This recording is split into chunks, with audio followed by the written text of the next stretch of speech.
Good morning सबैलाई good morning टासिदेले कुजुजङपो नमस्ते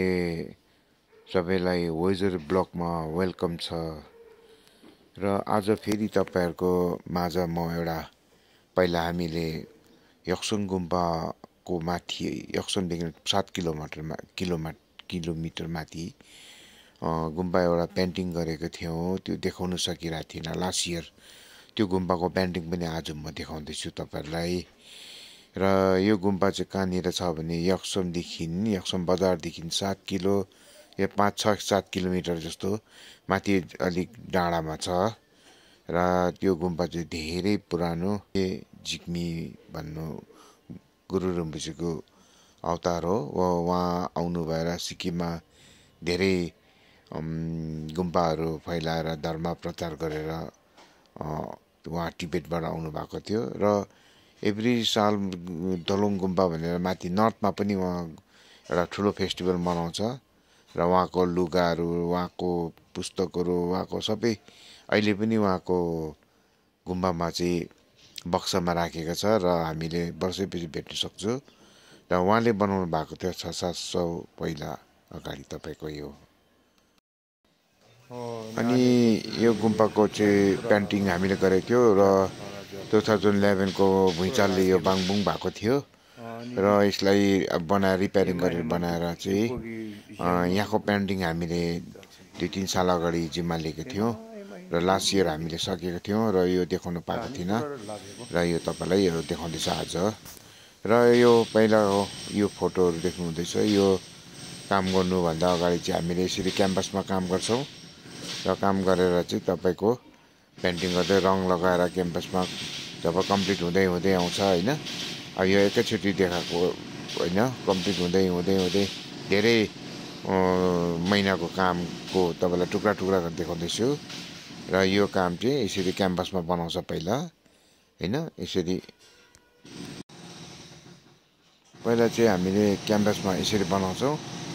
यसरी क्याम्पसमा बनाइसकेपछि त्यहाँदेखि तपाईको चाहिँ त्यहाँदेखि फिनिशिङ यो गर्नु धेरै महिना लाग्छ 2-3 महिना लाग्यो यो बनाउनु त्यहाँदेखि चाहिँ हामीले उता यो क्याम्पस सकिसकेपछि 1.5 महिना सकेपछि त्यहाँ अर्को थाल्छ गर्दै धेरै 1-2 वर्ष बादमा चाहिँ सकेर हामीले उता तान्नु लगेको हो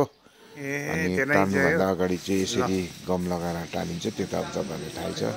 म त यो फिनिशिङ गर्दै गरेको तपाईलाई देखाउँदै छु र यो पहिला प्लाइवुड लगाएको हुन्छ प्लाइवुडमा फेभिकल फिनिशिङ गर्दै गएर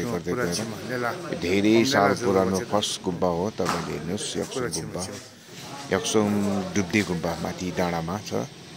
र यो चाहिँ तपाईलाई पहिला चाहिँ माथिको टाल्दै ल्याएर त्यसको बादमा चाहिँ तपाईलाई अनि मुनिको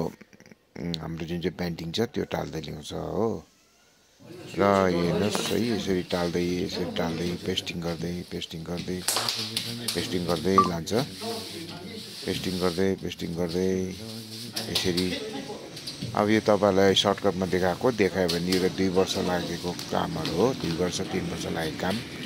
र सकेपछि चाहिँ हामीले पेस्टिङ गरेर यसरी अब यो पेन्टिङहरु चाहिँ तपाईलाई 2-3 महिना एउटाको लाग्छ र त्यस्तै 10 वटा जस्तो हामीले गरे 10 वटा 15 वटा छ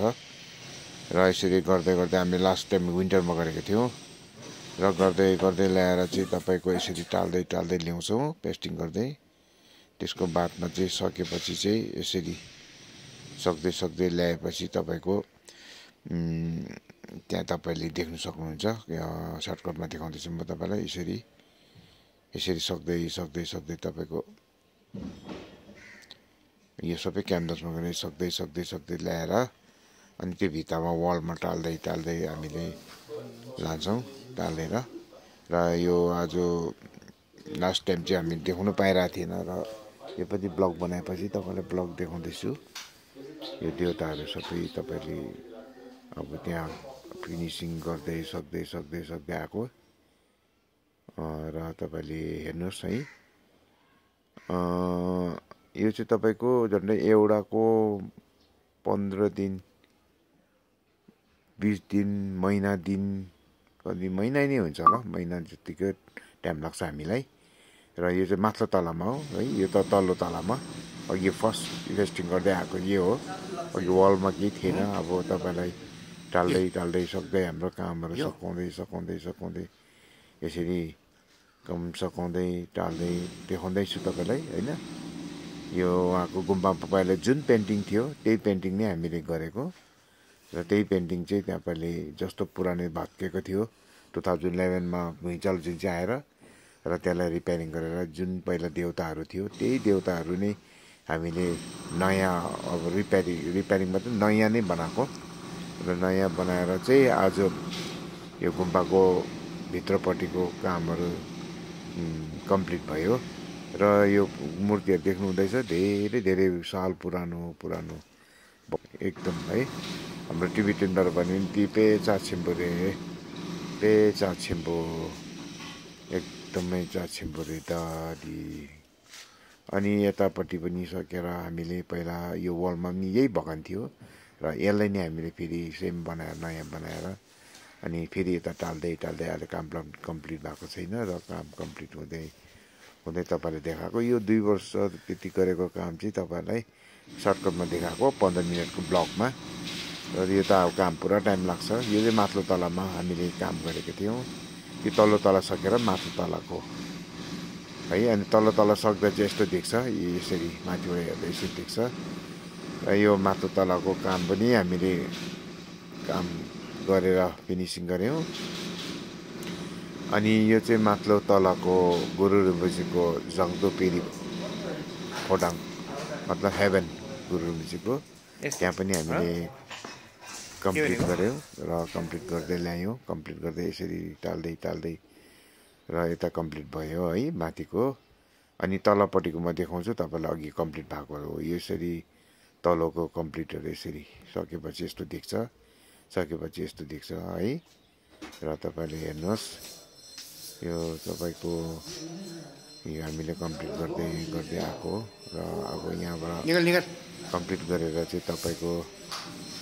बाहिरपट्टि पनि काम छ, बाहिरपट्टि पनि हामी तपाईँलाई देखाउनेछौँ। र बाहिरपट्टि चाहिँ तपाईँको 4टा भगवानहरू छ जुन चाहिँ प्रोटेक्टरहरू। अझै तपाईँले जुन चाहिँ देख्नुभयो जुन कुरो हामीले यता सिपगियर नर्थमा सिक्किममा गरेको छौँ हो त्यस्तै टाइपको बाहिरको गार्डहरू पनि हामीले बनाउनेछौँ। र यो चाहिँ तपाईँले अब कम्प्लिट हुँदै आएर सबै हुँदै आएको हो र तपाईँले देख्नुभयो अब कम्प्लिट भयो हाम्रो काम धेरै है। यो मूर्तिहरू पुरानो मूर्तिहरू हो, पछि कामहरू पनि सकियो। अब सकिँदै आएर चाहिँ हामी अब बाहिरपट्टि लाग्नेछौँ है। अनि यो उहाँले अलिअलि फिनिसिङ गर्दैछ अब त्यहाँ सकेर अब चाहिँ हामी बाहिर लागेको है। र यो तपाईँलाई देवताहरू कुन चाहिँ गरेको थियो त्यो नक्सा देखाउँदैछु तपाईँलाई। छेपामी हो है, छेपामी निलो छेपामी। यो चाहिँ गुरु डक्पो हो, माथि गुरु डक्मर हो, यो चाहिँ माथिल्लो तलामा थियो। यो चाहिँ गुरु रिम्पोछे हो, यो चाहिँ गुरु पेम्बा जुनी हो यो चाहिँ। अनि तपाईँको यो चाहिँ माथिल्लो तलाको तपाईँको यो सब माथिल्लो तलाको हो, विन्टरमा गरेको, धेरै जाडो थियो। र अब यसरी अब कम्प्लिट हुँदै अब बाहिरको देवताहरू पनि हामी तपाईँलाई धर्मरक्षक बडीगार्डहरू प्रोटेक्टरहरू धर्म प्रोटेक्टरहरू पनि हामी देखाउनेछौँ। यो त प्यानोरामामा खिचेको यो गुम्बा यस्तो थियो, प्यानोरामामा यस्तो देखिन्थ्यो। र तपाईँको अब सबै कम्प्लिट भयो भित्रको र कम्प्लिट भएर अब चाहिँ तपाईँको हामी बाहिरपट्टि जाँदैछौँ। अब यो भित्रको यो माथिल्लो यो माथिल्लो तला कम्प्लिट भयो है, तपाईँले देखाइरहेको छु। यो चाहिँ तल्लो तला हो। अनि माथिल्लो तल्लो दुइटै सँगसँगै देखाउँदा कन्फ्युज हुन्छ होला है, तपाईँ कन्फ्युज नहुनुहोस्। यो म भन्दै लान्छु। यो माथिल्लो तलाको कम्प्लिट भएको यो चाहिँ माथिल्लो तला पनि थियो है। र त्यहाँ पनि 4टा वाल थियो, त्यो 4टा वालमा हामीले गुरु रिम्पोछेको हेभेन है, जङ्तो पेरी जुन चाहिँ गुरु रिम्पोछेको स्वर्ग, उहाँको घर भनी स्वर्ग भनी अनि यहाँ त्यो पुस्तकहरू कान्जुर तेन्जुरहरू यहाँ माथि पनि बुद्धको मूर्तिहरू कान्जुर तेन्जुरहरू थियो र यता कुञ्चिचिदी गुरुम्बिचे सिङदोङमा अनि गुरु डाक्पर अनि त्यहाँ माथिको लङचेरजङ अनि त्यहाँ बगानहरू थियो यहाँ पनि सकेर अब यताको वालको भित्ताको बगानहरू जेबाङ्गाङ्गा 2025 गुरु रुमिचको अवतारहरू हुन्छ त्यसको भित्रको देवताहरू हो यहाँ र अब वाल सकेर चाहिँ बाहिरपट्टि लाग्दैछौँ बाहिरको पनि अस्ति तपाईँले देखाएको सेम हो धर्म प्रोटेक्टरहरू यो चाहिँ हाम्रो बाहिर धर्म प्रोटेक्टरको लगाउनै पर्छ यो धर्म प्रोटेक्टरहरू हाम्रो केटा छोराहरू भाइहरू स्टुडेन्ट भने पनि छोरा भने पनि सबै हामी मिलेर गरेको र यसरी पेस्टिङ गरेको थियौँ यहाँ पनि होइन यहाँ पनि अस्ति जुन गुम्बादेखि अब बाहिरपट्टि है बाहिरपट्टि हेर्नुहोस् पेस्टिङ गर्दै हामीले 4टा धर्मको प्रोटेक्टर देवताहरूको अब काम कम्प्लिट हुँदैछ हाम्रो है धेरै वर्ष 3 वर्ष 2 वर्ष काम गरेको थियो र कम्प्लिट भएर तपाईँलाई सर्टकटमा देखाउँदैछु डुब्दे गुम्बा पुरानो यक्सुममा वेस्ट सिक्किम है अनि तपाईँको योहरू चाहिँ अब बाहिरको धर्मरक्षक साउथ इस्ट वेस्ट है नर्थ 4टा प्रोटेक्टरहरू हुनुहुन्छ उहाँहरू चाहिँ हरेक गुम्बाको दैलोमा हुन्छ धर्म प्रोटेक्टर सुङमा एकदम ग्याल्छेन रिक्सी भन्छ अब 4टा प्रोटेक्टर धर्म प्रोटेक्टरहरू हो उहाँहरू चाहिँ र मैले तपाईँलाई यो अब सर्टकटमा देखाएकोले गर्दा त्यति लाग्दैन तर तपाईँले छेउमा आएर हेऱ्यो भने दामी देख्छ र त्यहाँको गुम्बाको सिनेरीहरू पनि धेरै राम्रो हाम्रो अन्तिम दिन सकेपछि बाहिर फोटो सेसनहरू भएको थियो र धेरै यहाँनिर एउटा रुख रहेछ यो चाहिँ 100 सालभन्दा पुरानो अरे यो रुख यहाँ धेरैवटा अब नेहरू रहेछ है गुम्बा चाहिँ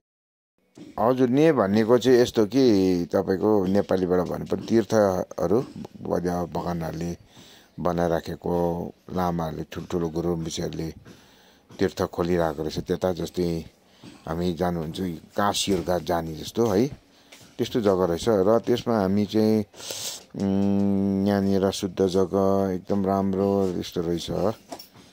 र तपाईँहरूलाई यो ब्लग कस्तो लाग्यो है तपाईँले कमेन्ट गर्नुहोला राम्रो छ कि छैन अनि के चाहिँ अझै यसलाई राम्रो बनाउनु पर्ने छ त्यो तपाईँले कमेन्ट गर्नुहोस् सेयर गर्नुहोस् है एकदम सेयर गरेर तपाईँले मेसेज गर्नुहोस् न तपाईँले मेसेज गऱ्यो भने चाहिँ मैले पनि केही बुझ्छु नि है ओके आजको यतिमै समाप्त गर्दैछु र तपाईँहरूले कस्तो भएर यो ब्लग कस्तो लाग्यो कमेन्ट गर्नुहोला सेयर गर्नुहोला अनि नयाँले चाहिँ सब्सक्राइब गर्नुहोला है अनि अझै नयाँ ब्लग लिएर आउँदैछ अझै हामी 2-3 महिना बादमा तपाईँलाई फेरि नयाँ एउटा गुम्बाको पेन्टिङ कम्प्लिट हुँदैछ फेरि देखाउने छौँ र तपाईँहरूलाई जति सक्दो लाइक गरिदिनु होला अनि सेयर गर्नुहोस् है नयाँ ब्लग लिएर तपाईँको माझ आउन सकोस् हामी ओके बाई आजको लागि